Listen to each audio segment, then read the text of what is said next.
So yun na nga guys, no. Yung isang araw, actually nung nakaraan pa to nangyari, no. So eto, no, may tanong ako sa mga customer, no. Hindi naman sa lahat, no, para lang to dun sa mga ulaga, no. Bakit pag may gusto kong sabihin sa delivery rider na alanganin, pinapadaan mo sa anak mo, no? So pagka mga ganyang usapin, huwag po natin dinadamay yung mga bata kasi hindi rin naman po nila alam ang isasagot at ang kung ano yung sasabihin mo, di ba? Di ba?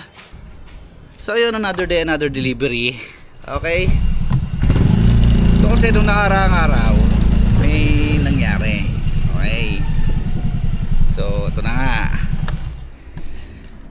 a day before, so nag-deliver ako doon kay customer. Meron siyang inaantay na mga parcel pa daw. So sabi ko, baka pwedeng mamayang second wave kunin ko, bigay ko sa'yo. Okay, sige daw. Ngayon, bumalik ako ng second wave, dala ko na yung dalawang parcel niya, pero ayaw nila lumabas ng bahay kahit nandun naman sila. So sabi ko, ganun. Okay, sabi ko, sige, bukas na lang. Then ayun na nga, kinabukasan, ang buwan ka ng ina, alam nyo na, ang inuutusan yung bata. Sinisigawan nila ng sinisigawan yung bata. Lumabas ka doon, ikaw makipag-usap doon. Sabi mo mamaya, tagay mo mama, tagay mo mama. Yung bata lumabas sa akin, kuya kanina po yan, sa mama mo. Pumasok ulit sa loob. Sabi nung lalaki sa loob, ba't ba sa akin mo sinasabi yan, sa mama mo yan? Pasigaw, sinisigawan yung bata. Bakit di ba mama ganyan? Tapos lumabas ulit yung bata, magkano daw, pumasok ulit. Bakit daw pinipilit sa kanya sabihin, sa mama daw niya, ganyan. Kung nasan yung nanay, no? Sabi mo doon sa mama mo, sabi mo, mamaya lumabas ganyan, pabalik-balik yung bata. Ilang beses na sigawan. Then ang ending, ang huling sinabi sa akin ng bata, kuya balik ka na lang daw mamaya. So pagka mga ganyan senaryo, maganda sana kayo yung kausap namin, no? Mga matatanda, kasi kayo yung nakakaintindi. Gets nyo? Ako naawa ako doon sa bata kasi sinigawan nyo na sinigawan eh. Gets nyo? Ba't yung sisigawan? Anong alam nyan? Na dapat ikaw yung nag-asikaso. Diba? Diba? Ngali nga, sabi ko sarili ko, ngali kutusan ko yung magulang eh, no? Wag po tayo ganun sa mga bata, ano? Wag po tayo ganun. Hindi lahat ng customer ganun, pero meron may mga ganung customer, no? Wag po tayong ganun. Okay talaga, pa-deliver mo na ako. Shopee pa, kasi yung edad ng bata siguro mga between 8 to 10 years old. Anong alam niyan, no? Anong alam niyan? Tapos pag hindi nasunod yung gusto nyo, sisigawan nyo ng sisigawan. Hindi ko ba alam kung sino ba talaga mas nakakaintindi, yung batang sumusunod lang o kayo talagang ulaga eh. Diba? Walang iya. Deliver muna ulit ako. Tingin ko nahihiya lang eh, no? Nahihiya lang makipag-usap na walang ibabayad. Yun na yun. Siguro tama ako.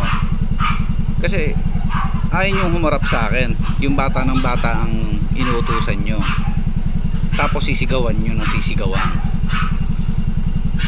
Bakit ka mahihiya nasabihin sa akin na kuya wala pa ibabayad? Bakit? Huwag ka mahiya, no?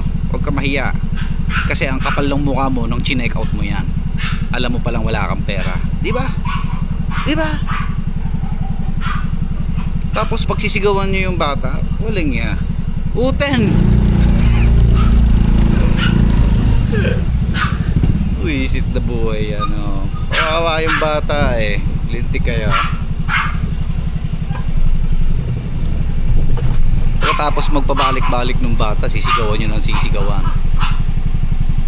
Di ba naman kayo mga siraulo? Sana kayo lumabas, di ba? dinadamay nyo yung bata sa kalokohan nyo. O kung kayo kaya sigawan ng bata, order kayo ng order, wala kayo pambayad, no?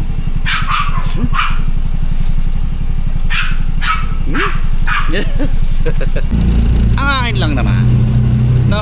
Ang akin lang, pinasok mo yan eh, dapat panindigan mo, hindi akin na.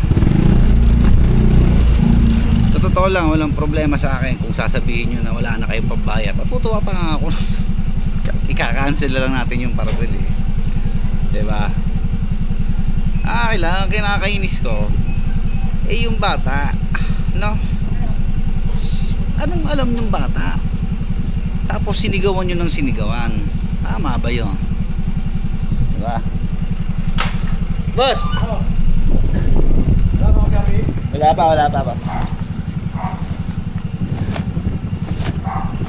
Para kayo may mga toyo kasi no? Ewan ko, pero hindi maganda yung ganong asta.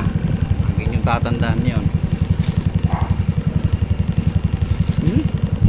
Kung uutusan nyo yung mga bata, yung mga anak nyo para i-receive yung parcel o kaya iabot yung bayad sa amin, walang problema yan, goods yan. Pero yung mga alanganing usapan na hindi naman nila alam at hindi naman dapat sila involved,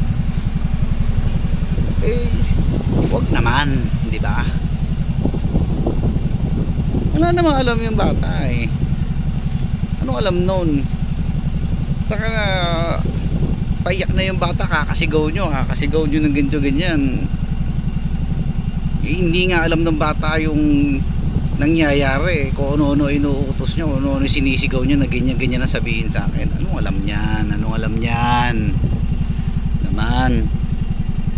Wag kayong mahihiya sa mga pinaggagawa nyo, dahil yan, nung chinek out nyo, ay ang kapal ng mukha nyo, no?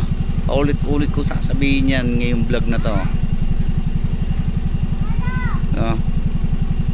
Huwag nyo idamay yung mga batang yan. Taka na, hiyang-hiya ka na sabihin sa akin na wala kayo babayad eh. Ang kapal-kapal ang mukha mo nung chinek out mo, alam mo palang wala kang pera. Ha? Next time pag-alanganin yung sasabihin nyo sa delivery rider, wag nyo nang iutos sa bata. Kayo na ang mag-approach sa rider in a nice way. Sabihin nyo lang na, kuya, wala pa eh, madali lang yon, maiintindihan pa naman namin eh. Kayo sa yung mga bata ang dinadamay nyo, anong alam nyan? Tapos sisigawan nyo ng sisigaw. Ikaw sigawan ko dyan eh. So yun lang naman, no? All in all, wag natin idadamay yung mga bata sa mga kalokohan natin, no? Wag natin idadamay yung mga bata sa mga bagay na wala naman silang alam o hindi pa nila alam o wala pa silang muwang, no? Tapos pagagalitan nyo. So yun, maghahapit na muna ako ngayon, no? At tulad ng paalala ko sa inyo lagi, no? Yan, tapusin ko na yung vlog dito. Pag-iingatan nyo ang inyong mga sarili, no? Bukas na lang ulit.